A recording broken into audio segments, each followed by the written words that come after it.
En esta ocasión vamos a hablar de Hesíodo. Al igual que en el video anterior en el cual hablamos de Homero, nos enfrentamos en relatar datos sobre una figura muy antigua y son pocas las referencias externas a su obra que nos dejan entrever un poco de su vida.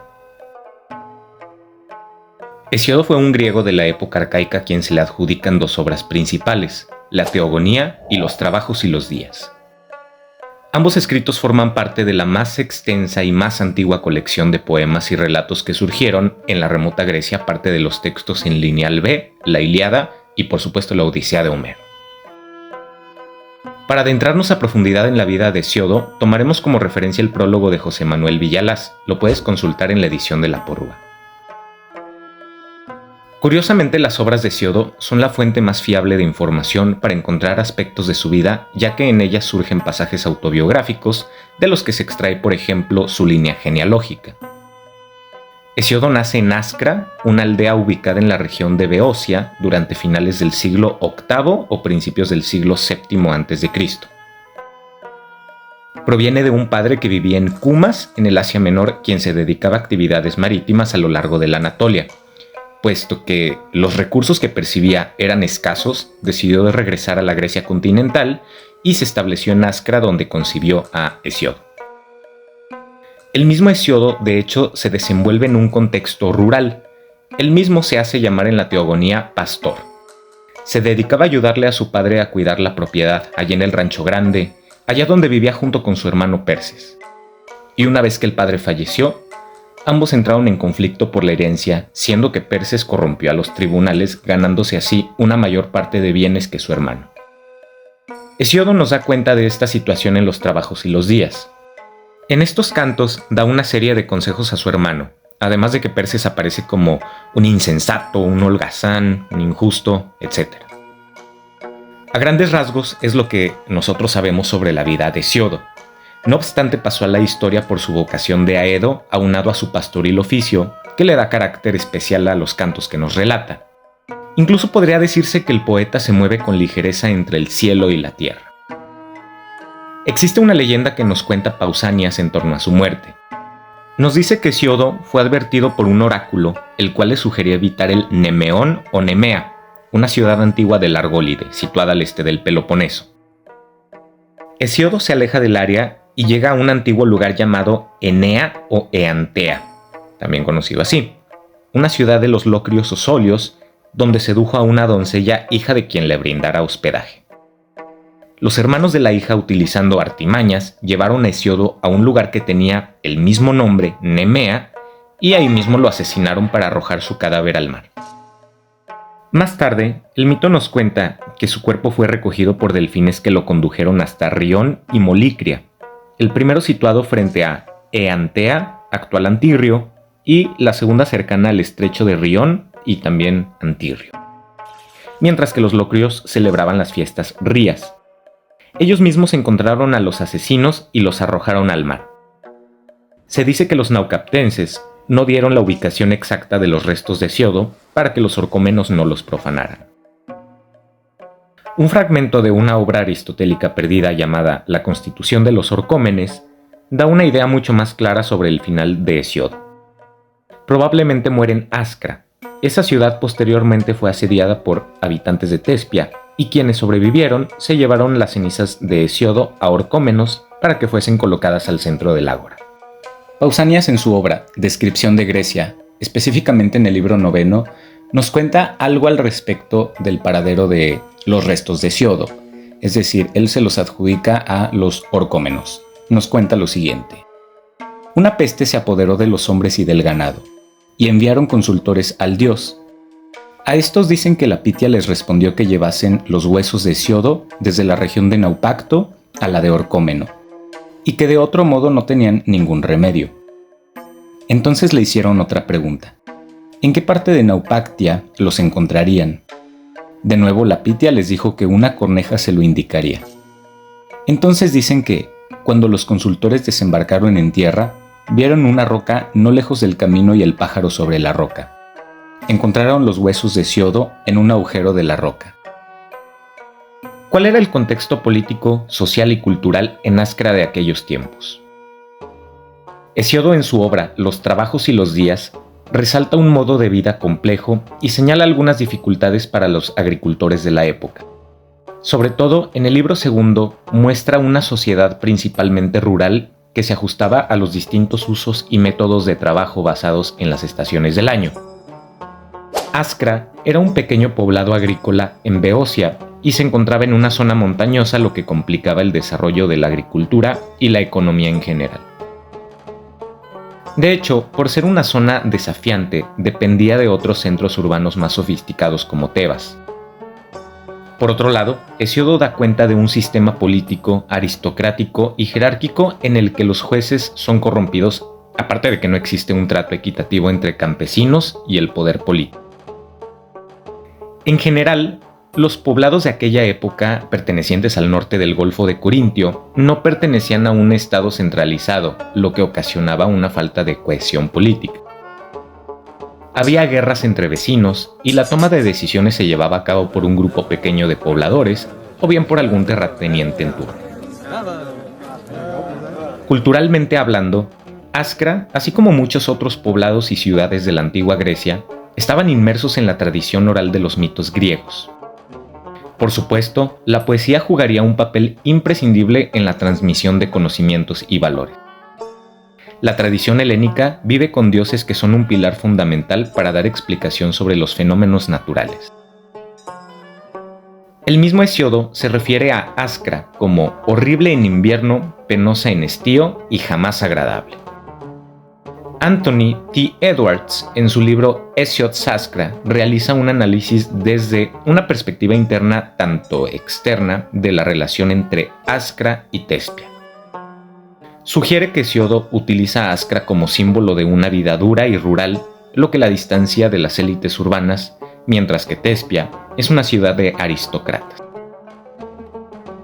Externamente, Edward muestra que Tespia estaba mucho más conectada con redes comerciales y militares, mientras que Askra era relativamente insignificante en términos geopolíticos.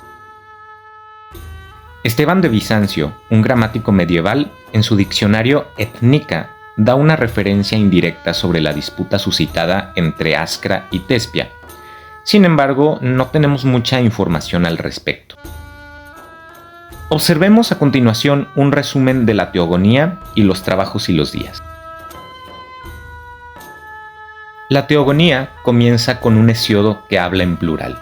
Dice lo siguiente: ante todo, cantemos a las musas heliconíadas que del Helicón habitan la enorme y santa montaña, y con sus pies ligeros danzan en torno a la fuente violeta y al altar del poderosísimo Cronión, y que, tras de lavar su cuerpo delicado en el Permeso, o en la Hipocrene, o en el Olmeo sagrado, sobre la cumbre del Helicón forman encantadores coros y agitan los pies rápidamente. Esta es la primera automención que aparece en la obra, lo cual no sucede al menos de forma indirecta con las obras de Homero.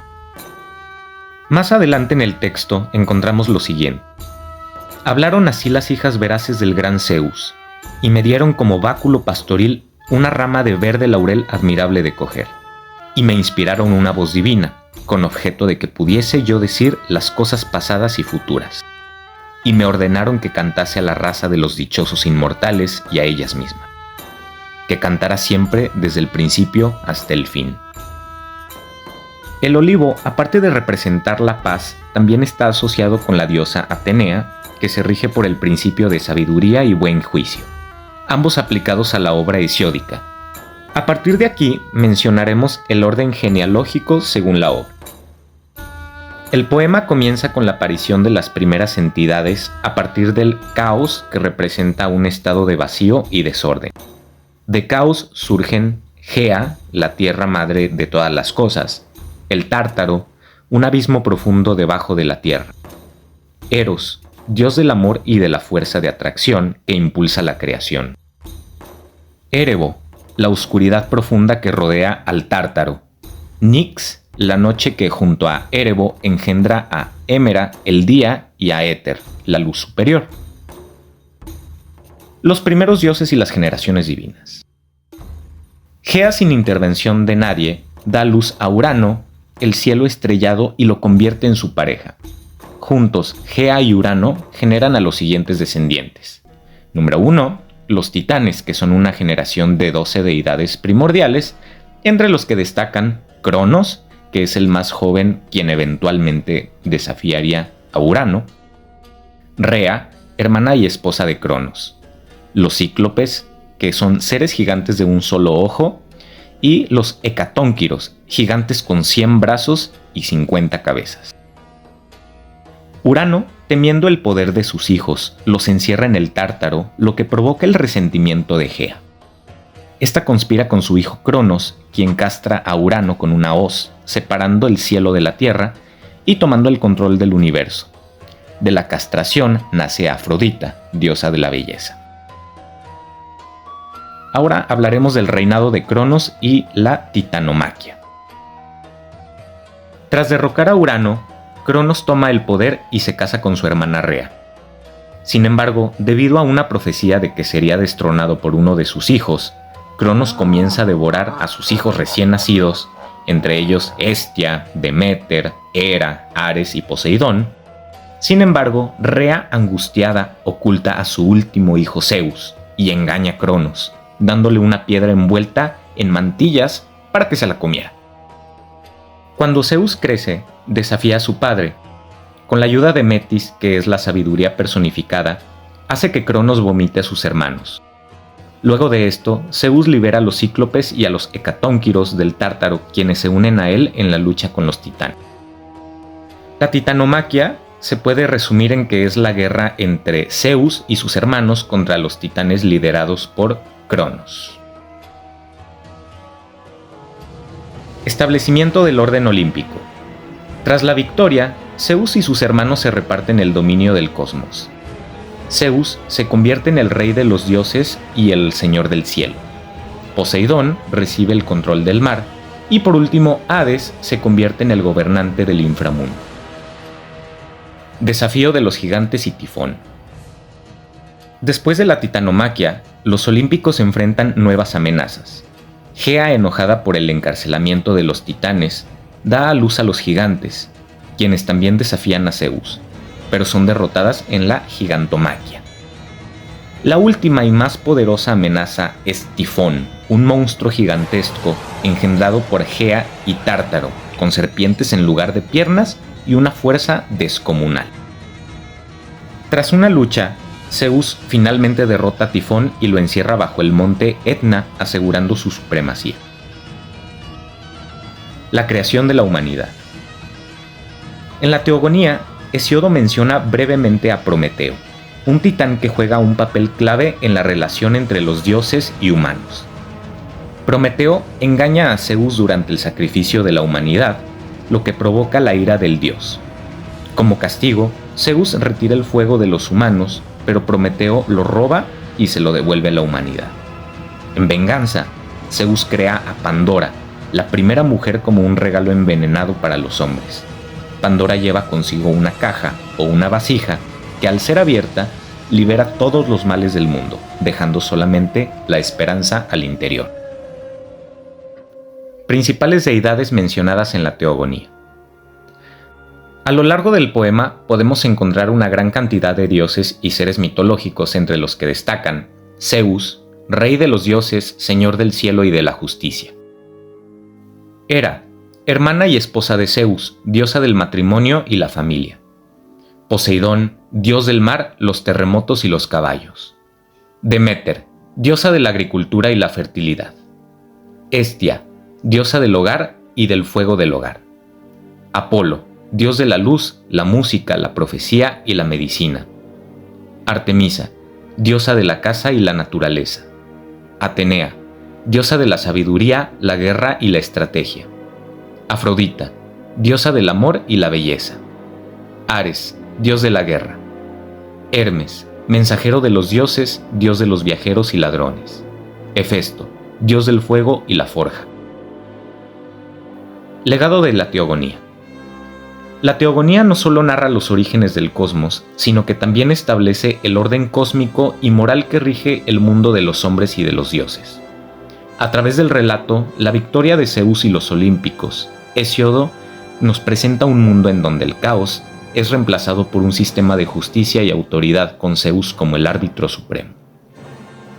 Martin Litchfield West nos comenta que Hesiodo muy probablemente se basó en otros poemas de la misma índole, e incluso parece como si hubiese inventado el nombre de las 9 musas, porque todos ellos proceden de cuestiones que había mencionado en los pasajes anteriores.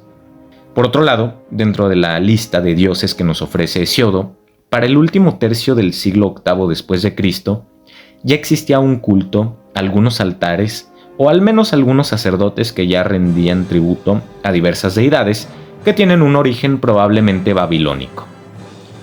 Por ejemplo, Zeus tenía ciertos paralelismos con Marduk, Atenea con Ishtar, Apolo con Shamash, etc. En referencia a esto se podría pensar que Hesiodo inventó algunas entidades para mantener la genealogía unida. Cabe señalar que la teogonía inicia con dioses rudos, salvajes y violentos, lo cual ya no era tan bien visto, por ejemplo, en los tiempos de Platón. Y hacia el final del poema, Hesiodo hace mención de algunos semidioses y reyes, los cuales elogia para que el lector supere el dolor y la braveza precedentes. A pesar de que a lo largo del tiempo se han ido agregando algunos fragmentos a la obra, se ha podido preservar el núcleo original del poema. Algunos fragmentos que parecen ser editados por el estilo del poema son los que tratan exactamente sobre Tifón, sobre el Tártaro y las esposas mortales. Por último, también M.L. West nos comparte que existe una tendencia por dar una explicación etimológica para los nombres. Por ejemplo, Hesiodo nos dice que Afrodita fue llamada así porque con la espuma fue alimentada y abordó a Citres. Ahora hablemos de los trabajos y los días. Esta es una de las obras más importantes de Hesiodo. Es una obra didáctica y moralista que se centra en proporcionar consejos prácticos para la vida cotidiana, a menudo relacionados con el trabajo agrícola, y está dirigida principalmente a su hermano Perses. La obra está compuesta en aproximadamente 800-820 versos en hexámetro dactílico y se puede dividir en varias secciones. Número 1. El conflicto entre Hesiodo y Perses. El poema comienza con la queja de Hesiodo sobre la conducta de su hermano Perses, quien ha derrochado su parte de la herencia y ahora busca más bienes a través de juicios injustos. Hesiodo le da consejos morales y prácticos, advirtiéndole que el trabajo honesto es el único camino hacia la prosperidad y que la justicia divina castiga la pereza y el fraude. Número 2. El mito de Pandora y la decadencia de la humanidad. En esta parte retoma el hurto de Prometeo a Zeus e incluye un relato sobre la creación de Pandora, la mujer enviada como castigo a los hombres. Abre su caja y libera todas las miserias. Solo la esperanza quedó dentro porque Pandora la vuelve a cerrar. Después el poema describe las 5 edades de la humanidad. Número 1. La Edad de Oro. Los humanos vivían en armonía y prosperidad bajo el reinado de Cronos. Número 2. La Edad de Plata, que es una raza mucho más degenerada que desobedeció a los dioses. Número 3. La Edad de Bronce, una generación violenta y guerrera. Número 4. Edad de los Héroes, la generación de los héroes de la guerra de Troya y otros que habitaron la tierra durante aquellos tiempos. Y como número 5, la Edad de Hierro, la raza actual caracterizada por una decadencia moral, la injusticia y el sufrimiento. Consejos de trabajo y agricultura. La parte más extensa del poema consiste en una serie de consejos para los agricultores que incluyen observaciones sobre las estaciones del año, las tareas necesarias para una buena cosecha y una vida autosuficiente. Los consejos incluyen épocas de siembra y cosecha. Hesiodo detalla el momento adecuado para arar, sembrar y recoger las cosechas basándose en el calendario agrícola griego. Preparación y mantenimiento de las cosechas. Se aconseja a los agricultores mantener sus arados y otros instrumentos en buen estado. Importancia del trabajo duro. Hesiodo recalca la importancia de la diligencia y la previsión para garantizar el éxito en el campo. Consejos sobre la vida social y moral. Hesiodo también nos ofrece consejos generales sobre la conducta personal y social. Moderación y justicia. Se aconseja evitar los excesos y actuar con justicia bajo la premisa de que los dioses favorecen a los hombres justos. Las relaciones con los vecinos. Subraya la importancia de establecer buenas relaciones y actuar con honestidad, así como generosidad. Elegir una esposa. Ofrece consejos sobre cómo y cuándo casarse, resaltando la prudencia. Calendario astronómico. El poema incluye un calendario basado en las estrellas, indicando las épocas del año en que ciertas constelaciones son visibles y los trabajos agrícolas apropiados para esos momentos. Reflexión sobre la vida y el destino. En la parte final de la obra, Hesíodo reflexiona sobre el destino de los hombres y el poder de los dioses. Sostiene que la propiedad solo se alcanza mediante el trabajo constante, y que aquellos que obran con justicia y respeto hacia los dioses son bendecidos con buena fortuna. Los temas a los que recurre la obra son: la justicia. Es importante actuar con justicia tanto en la vida personal como en la vida social, y enfatiza que los dioses castigan la injusticia. El trabajo. El trabajo duro es visto como el único camino legítimo hacia la prosperidad. La piedad religiosa. El respeto y la devoción hacia los dioses son esenciales para una vida exitosa, y Hesíodo constantemente recuerda a Perses la importancia de la piedad. Los trabajos y los días es una obra fundamental por sus consejos, su valor literario y filosófico. Es una de las primeras reflexiones sobre el papel del trabajo en la vida humana, y la visión pesimista de Hesíodo contrasta a la epopeya heroica de Homero. Nos da una perspectiva mucho más terrenal sobre la existencia. De hecho, podría reflejar muy bien la realidad de una Grecia que a partir del siglo VIII a.C. se veía inmersa en cambios estructurales, sociales y políticos. La mezcla de narraciones míticas y consejos pragmáticos por supuesto influyeron en la literatura posterior, especialmente en poetas como Virgilio en su obra Las Geórgicas. Ahora narraremos brevemente en qué consiste el escudo de Heracles. Es un poema épico atribuido tradicionalmente a Hesíodo, pero hay dudas obviamente sobre su autoría. Narra un episodio del héroe Heracles, que debe enfrentarse a Cicno, el hijo del dios Ares. El poema se centra en la descripción detallada del escudo de Heracles, que tiene una compleja decoración que lo convierte en una obra de arte divina. El escudo está adornado con imágenes de la naturaleza y la mitología griega. Incluye escenas de la vida cotidiana, como pastores cuidando su ganado, así como representaciones de seres míticos como górgonas, monstruos y centauros. Hay figuras de batallas, dioses y animales feroces. En el centro del escudo se encuentra un dragón y otras figuras clave que simbolizan la muerte, la violencia y el caos. El propósito de estas imágenes es mostrar la fuerza, el poder y el destino violento que acompaña a Heracles en su rol de héroe, preparado para enfrentar grandes desafíos y enemigos poderosos. El certamen de Homero. Ahora vamos a pasar a un terreno inestable, pero que puede resaltar algunas curiosidades del poeta que estamos analizando. Me refiero a un antiguo texto literario titulado El certamen de Homero y Hesíodo. Antes que nada, la obra es una ficción y no tiene fundamento histórico real, pero fue muy importante en la tradición popular. Existe una versión que dice que a principios del siglo IV a.C., un sofista llamado Alcidamante compuso la entretenida ficción que se resume entre los siguientes datos.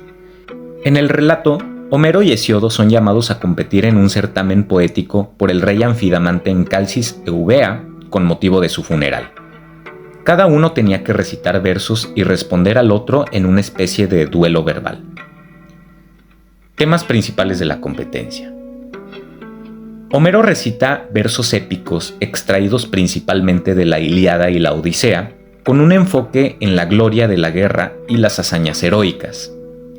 Hesíodo, en contraste, recita pasajes de su obra Los trabajos y los días, haciendo énfasis en la justicia y el trabajo. Mientras que Homero representa la parte heroica y belicosa de la tradición épica, Hesíodo personifica la vida pacífica orientada a los duros esfuerzos. Resultado. Aunque Homero es considerado el poeta superior en términos de técnica, poética y estilo, Hesíodo gana el certamen. El motivo de su victoria es que el rey y los jueces consideran que su poesía, centrada en la justicia y la paz, es mucho más útil para la humanidad que la glorificación de la guerra de Homero. El texto como tal promueve una valoración ética de la poesía, destacando la importancia de los ideales morales y prácticos por encima de los temas heroicos. Este relato, aunque se considera como una ficción alegórica, muy bien podría plantear qué tipo de literatura es más beneficiosa para la sociedad y es un ejemplo temprano de rivalidad artística y filosófica en la tradición griega. ¿En qué pasaje se basó probablemente Alcidamante para componer el poema? Hay que aclarar que Hesíodo nos da a entender que en realidad no tenía conocimiento sobre la navegación. Por mucho tal vez viajó a Eubea desde un puerto bastante cercano a Ascra, llamado Áulide, en el verso 648 y 653 del libro segundo de los Trabajos y los Días, es cuando podemos encontrar esta parte. En los siguientes versos, del 654 al 655, cuenta su viaje a Calcis, ciudad de la isla Eubea, precisamente, y más tarde los versos del 656 al 659 afirman que obtuvo un trípode de 2 asas que consagró a las musas heliconiadas, donde por primera vez le inspiraron el canto. No hay mención de Homero, sin embargo, Jenny Strauss en su libro Hesiod's Cosmos comenta que estos últimos versos fueron la inspiración para la creación del certamen. Citando a la misma autora, hagamos una breve recapitulación de las obras hesiódicas a través de una tabla que clasifica los siguientes elementos. Vamos a analizarlo desde algunas características generales del poema que incluyen la teogonía y los trabajos y los días. Como primer punto, en cuanto a poema, en cuanto a característica del poema, nos preguntamos, ¿qué recurso literario autoriza la obra? En la teogonía podríamos decir que la autorización está divinificada o que es superhumana, mientras que en los trabajos y los días está autorizada por la experiencia humana. Otra de las características que hay que preguntarnos es qué forma poética tienen estos dos poemas.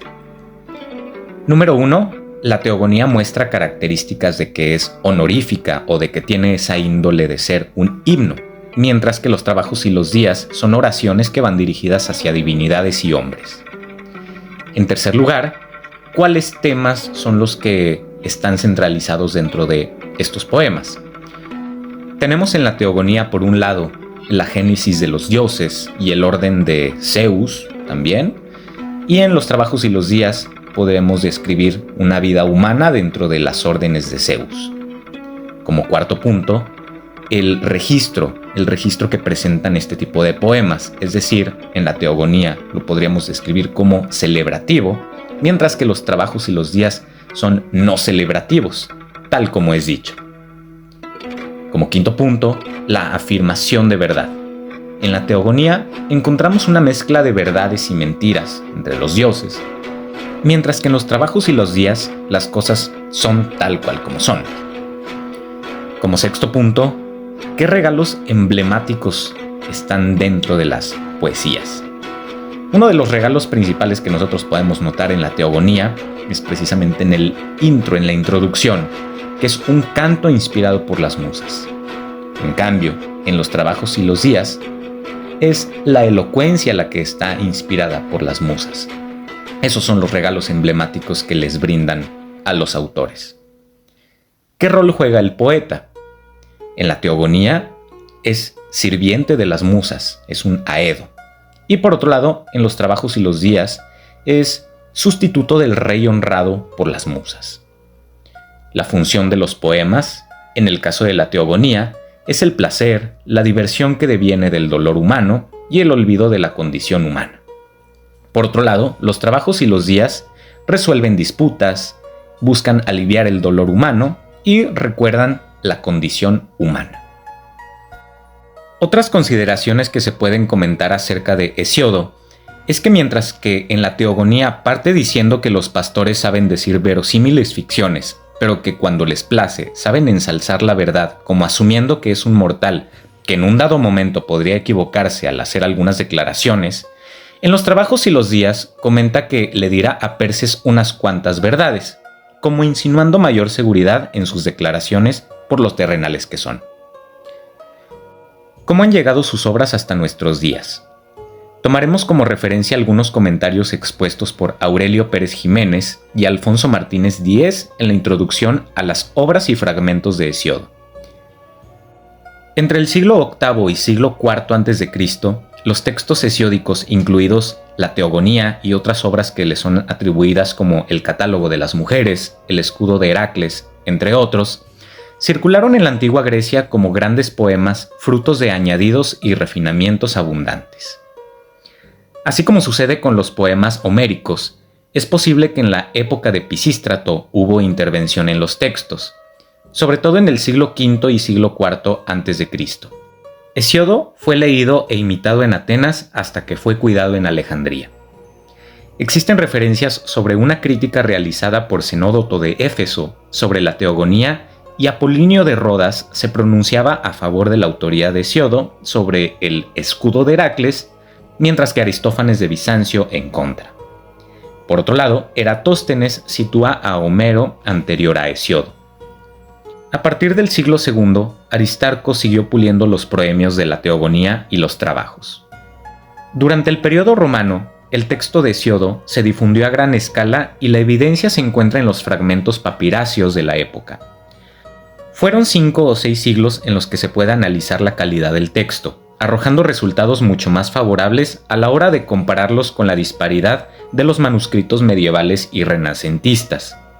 De estos últimos podemos extraer algunos códices que presentan rasgos más fiables, como el manuscrito griego suplementario Parisinus número 663 del siglo XI después de Cristo, el manuscrito laurentiano 3216 del siglo XIII o el Parisinus Graecum 2833 del siglo XV.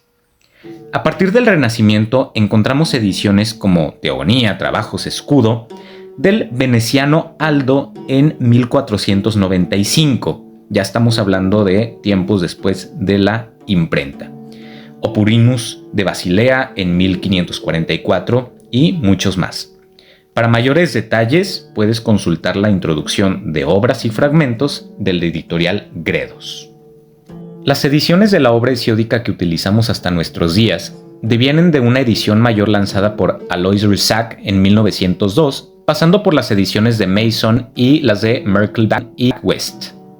Hesíodo, aunque no es una figura tan popular como otros poetas, es interesante leerle puesto que nos da una idea de la cosmovisión que tiene un ser humilde que está apegado a la naturaleza, a la tierra, a las plantas, a los animales, ligada por supuesto a una forma de comportamiento en contraste que exalta a la justicia, a la prudencia, al trabajo honesto.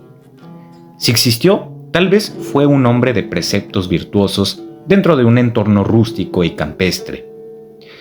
Asimismo, Hesíodo es una ventana al mundo arcaico, un viaje hacia el pasado, donde la vida de los seres humanos que habitaban la península balcánica estaba regida por dioses antiguos que actuaban muchas ocasiones con sentimentalismo más que racionalidad. La Teogonía, los trabajos y el Escudo de Heracles son paso obligado si se quiere iniciar en el estudio de los clásicos griegos.